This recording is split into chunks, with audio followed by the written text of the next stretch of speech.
রাত্রি এখন 11:15 এবং আমাদের তো লং জার্নি। গোয়ালিয়র থেকে আমরা চলে এসেছি জয়পুর। তো রাস্তায় মাঝখানে এক ধাবা, মধ্যপ্রদেশের এক ধাবা, সেখানে খাওয়া দাওয়ার জন্য নেমে গেলাম।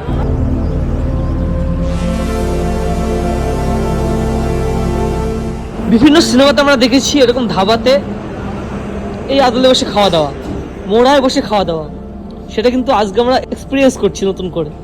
চিল ঠান্ডা চিল, আর এখানে বসে খাওয়ার মজাই আলাদা।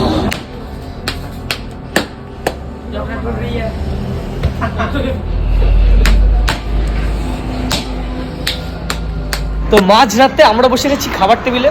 অ্যাকচুয়ালি টেবিল না, খাবার মোড়া। আজকে খাবারে রয়েছে আমাদের ওখানে যেমন রুটি তড়কা পাওয়া যায়, এরকম রুটি কিন্তু তন্দুরি রুটি, এবং সাথে তড়কার জায়গায় ডাল তড়কা, এবং এরা সাথে একটি সালাড দিয়েছে যাতে রয়েছে পেঁয়াজ এবং মূলো আর লঙ্কা।